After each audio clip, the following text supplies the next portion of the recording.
السلام عليكم ورحمة الله وبركاته.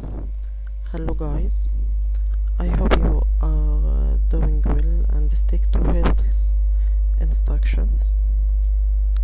See you soon بإذن الله. طيب احنا النهاردة بإذن الله هنستعرض الحاجات اللي احنا ريفيو كده على الحاجات اللي خدناها في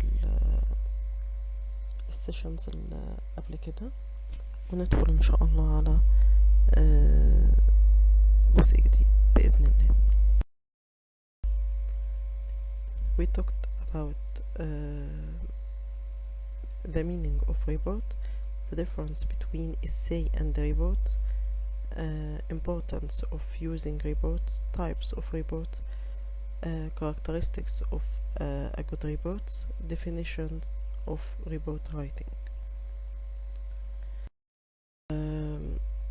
تعالوا نشوف كده types of reports. تعالوا يعني remember it. هي كانت oral و written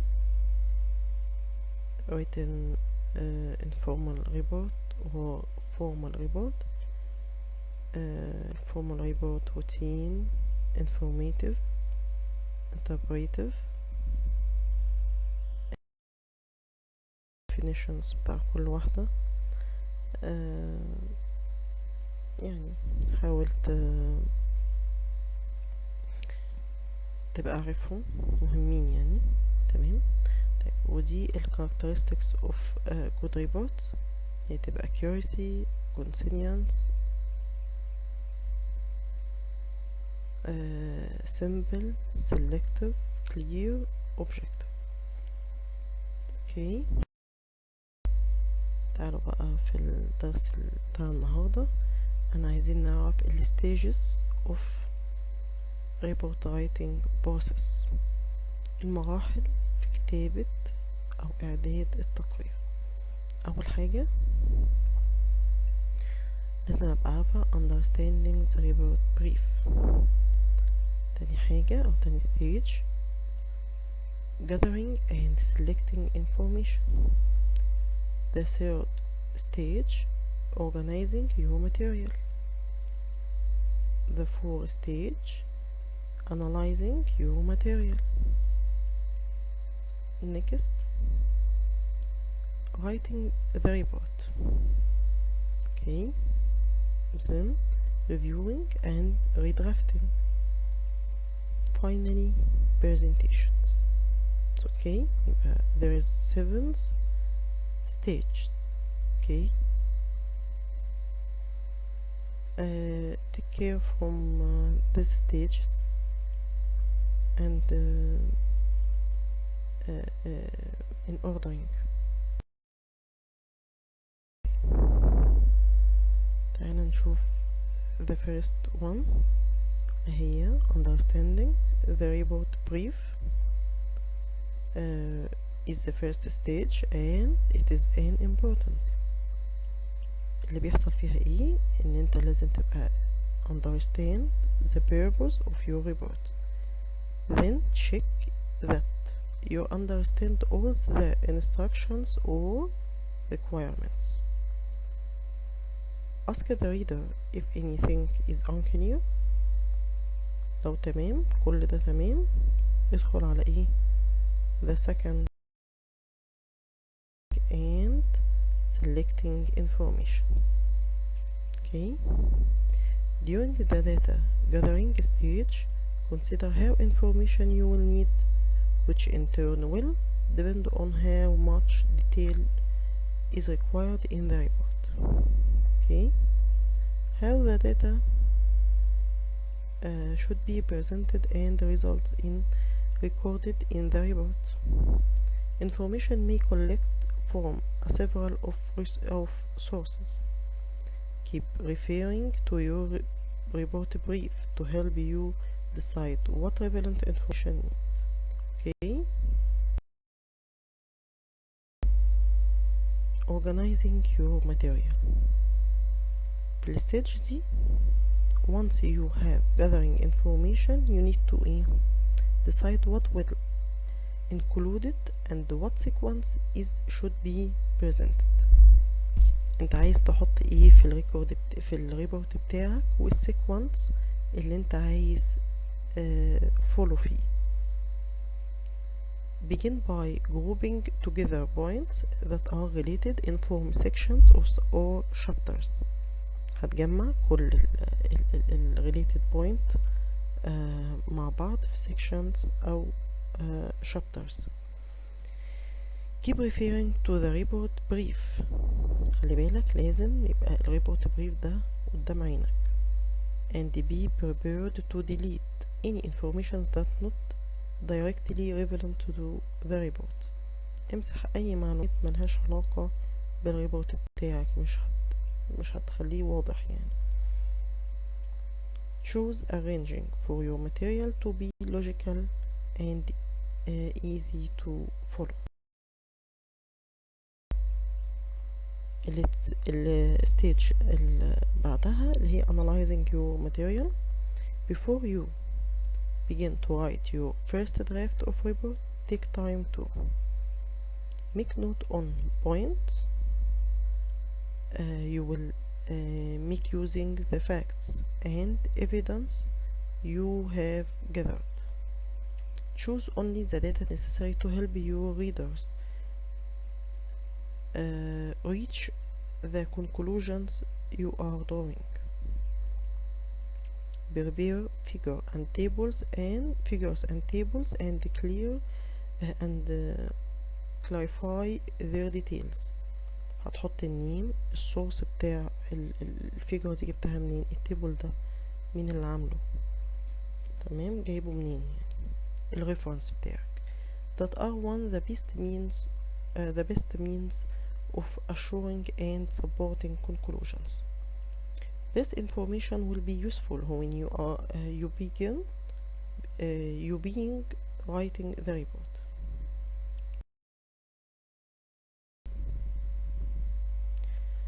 The next stage, writing the report. You can begin to write the first draft of your report. انت مش بتكتب الريبورت، انت بتكتب ال first draft بتاعك.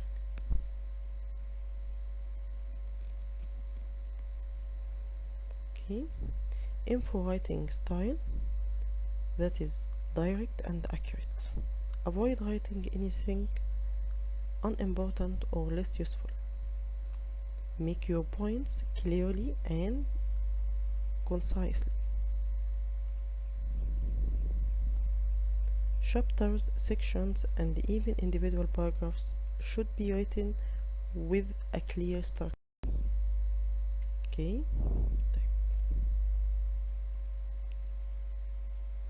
The fifth stage, you can begin to write the first draft of your report. Imart ده formatting بنكتب بيه الريبورتس. stands for introduction, methods, results and discussions. ال I دي stand introduction, ال M for methods, ال R for results, ال D for discussion.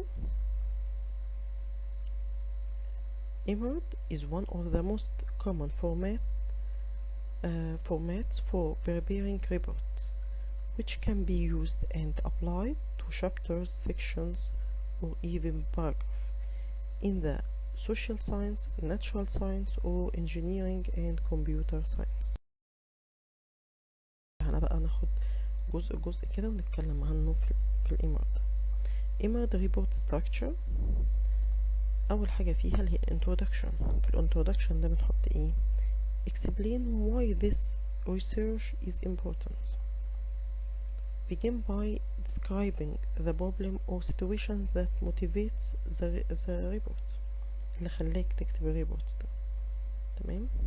Review of background or اللي هي literature review or known information on your topic. Finally, explain how this report represents a solution. تالت جزء اللي هو تاني جزء اللي هو الميثودز، اللي هو what did you do، انت عملت ايه. describe your methods for gathering information، قول الطرق اللي انت جمعت بيها المعلومات، سواء هي primary or secondary. primary دي like observation, interviews, questionnaire، دي primary source. secondary source اللي هي printed or document source like books, journals, research. okay. طيب methods sections are written in the past tense. okay. طيب تعالى بقى the next part results. فيها بيبقى محطوط ايه what did you find contains only the findings and evidence without any explanation. مش هتحط شرح، هتحط النتائج زي ما هي. make sure all tables and figures are labeled and numbered separately. تبقى الفيجرز والتيبلز مترقمة وليها عنوان. تمام. الكابشن go above tables and below الفيجرز. اوكي. العنوان بتاع التيبلز هيبقى فوقيه وبتاع الفيجرز هيبقى تحتيه. discuss each point completely.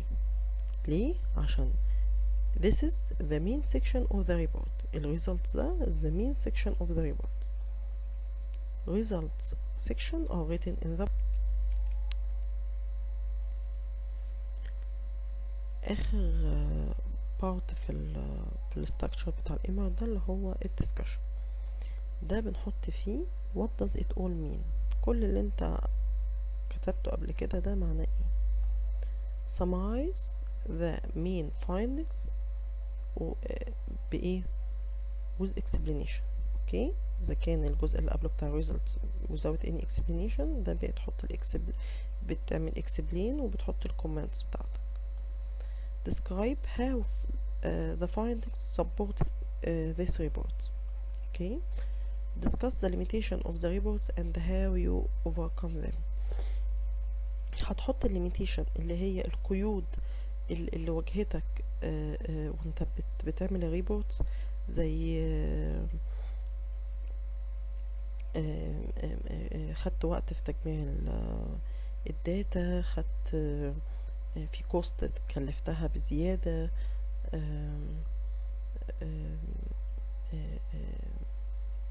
نقول ايه تاني، اي بقى حاجة انت واجهتها، عوائق واجهتها فبتقولها وبتقول انت ازاي تغلبت عليها overcome عليها يعني. تمام. طيب معلش اسف. بيقولك هنا although all reports should include the basic elements and principles outlined above, there are unique reporting formats such as project report, research reports, decision maker, academic journals, evaluation reports, annual reports. تعالى في الستيج اللي قبل الأخيرة بيقولك leave time to take break before you review your first draft. قبل ما تقرا وتراجع اول درافت عملته خد وقت شويه. تمام. عشان ما يأثرش عليك يعني. طيب be prepared to rearrange and rewrite sections in the light of your review. خليك مستعد لأي تعديل أو أي إعادة كتابة لأي حاجة وانت بتراجع يعني. تمام. try to read the draft from the perspective of reader. يعني حاول وانت بتراجع كده تقرا من وجهة نظر القارئ. يعني انت الكاتب لا، ما تقراش من وجهة نظرك، اطلع كده برا الصندوق واقرا، خليك من برا كده، شوف الكلام مفهوم. لو قارئ كده هيبقى فاهمه، لو انت فهمته يعني خدت الدور بتاع الريدر وفهمته، يبقى الريدر هيبقى يقدر.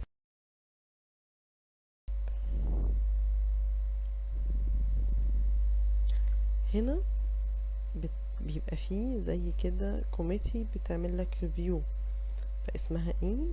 TRC او Technical Review Committee. Usually consists of 3 or more persons selected by either head of the branch or head of the department. One of them acts as chair, author as a checker, and the others are advisors. The committee is usually given 2 weeks in which to examine the report, and a meeting are held between the committee and the authors. تمام، خلي بالك من الجزئية. طيب آخر حاجة اللي هي البرزنتيشن بتاع بقى الريبورت بتاعك. check that words of each chapter, section, subheading is clear and accurate. Check that you follow to the instruction in your report brief regarding formatting and presentation. Check for symmetry in the numbering of chapter sections, appendices, or tables, figures. Okay, make sure that all your resource اللي هي الريفرنس بتاعتك are written correctly. Ensure that the report frees from errors or of spelling or grammar. الايرور بتدي bad impression يعني، اوكي، وبتخلي القراءة بتبقى صعبة. Take any feedback or comments from readers to consider for your next report for developing and improving your writing skills. تمام، يعني هتاخد اي فيدباك هتاخد او كومنت هتاخده من الريدر، خليه ده بيحسن لك الرايتنج سكيلز بتاعك الايه وانت بتكتب التقرير اللي جاي يعني. تمام، احنا خلصنا المحاضرة، ان هي تكون فادتكم ووصلت لكم معلومة كويسة مفيدة. طبعا من خلال البرنامج ممكن تبعت لي اي استفسار هرد عليك.